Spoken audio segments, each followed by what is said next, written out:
Hi, this is Brittany with AzulNight TV. I am here with Roger and John from Duran Duran. Guys, I just want to say, first of all, congratulations for the success. Tell us a little bit about the writing process that goes into your albums. Well, the first thing is it's a long process. It took us a couple of years, but I think we were at the point where we just wanted to make a great record that really stood up on its own. The previous record, All You Need Is Now, was kind of like a hark back to the earlier years. So we wanted to make something really kind of contemporary and very modern. And it took us a while. It took us a while to find our sound, but I think we got there in the end. Yeah. What I think is pretty fabulous is you guys have put out so many albums, but you still have kept originality to each one. They don't all sound the same, and that's a major challenge. How do you do it? I think we're quite lucky. There's two X factors in the band. One is that Nick Rhodes is like proudly a synthesizer player, and Roger and I, and we generally show up for every session with the same tools that we had 30 years ago, but Nick always comes with new sounds, that we kind of have to sort of integrate into the sound of the band. The other thing is that really, since Andy Taylor left the band in the mid-'80s, the guitar player's chair has been sort of fluid, and it's been this almost like an empty chair. We had Warren Cucurullo for a few years.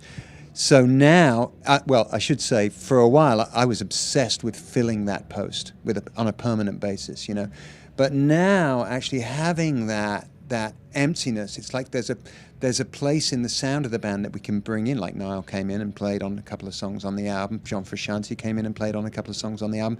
Or producers can come in and bring sound. It's actually there's this part of the sound that is kind of open to influence.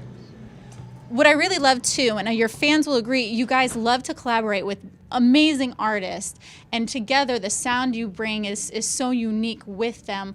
Who is one of your favorite artists you've ever collaborated with? I think Niall's got to be one of the top ones, I think. And I'd never actually played with Niall before this record. Really? I'd been produced by Nile Rodgers, but I'd never actually sat in a studio and played with him. So we had this amazing session where Niall rocks up with his guitar that wrote a billions worth of hit records or whatever, and he just plugged in and we jammed, and we came up with Pressure Off. It was just a song that really kind of very naturally came together, and it was really just musicians jamming, which was kind of at odds to a lot of the record, which was very much a very technical process that took a long time. But that song was just kind of came out of the blocks, and I've got to say, I think Niall, yeah, he's one of my heroes. Chic were my idols growing up, so yeah, definitely. Is it the same for you, John, or? I absolutely. I mean, I wouldn't disagree with any of that. I think also it's interesting on this album that we've got some really cool voices on the album, like Janelle Monáe and Kaiser, who I didn't know actually. I was sort of introduced to during the process of this record, and she came down to the studio and just blew our socks off. And it's nice to put out an album at this point in your career that has a number of different voices on it, and I think that's what's given this album its real flavor. It's like, this is the one with all the the features and the guest appearances that kind of like really just tell the Duran story, but from a different perspective. It's allowed us to be a little more versatile. I love it. Well, we will be back to you in a moment shortly with the guys from Duran Duran.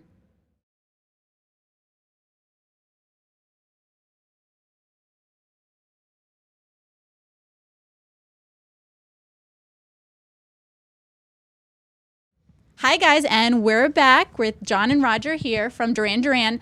Now, I have to tell you a really funny story. I have a 3-year-old at home, and I was kind of cleaning about, and one of the songs from the album came on, and my son started to dance. He said, "Mama, dance with me. Mama, dance with me." All right, and that is the reaction. I was reflecting on it. That was the reaction that kind of pulls out the album to me of Paper Gods. I think it was Paper Gods and the nice build-up that was going on, and he just started dancing. Is that what you wanted from this record? We're always trying to get through to a younger audience, yes. Well, I think when the music works on that kind of instinctual level, yeah, I guess you're doing something right.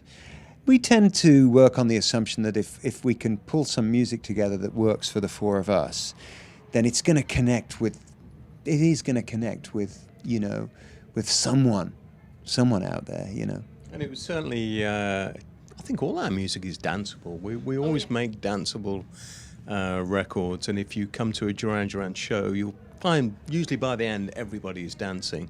And I think it's maybe we formed in a nightclub. We formed in this little room at the top end of a nightclub. So we were influenced by all this dance music, this funk music, disco music.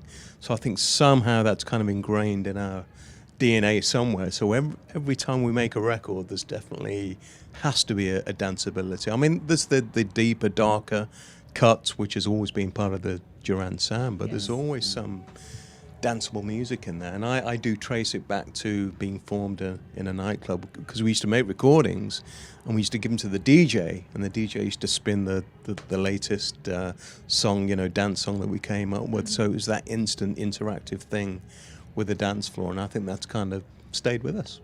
And obviously your fans definitely feel that out there. All right, guys, we will take it back to you, Duran Duran, next.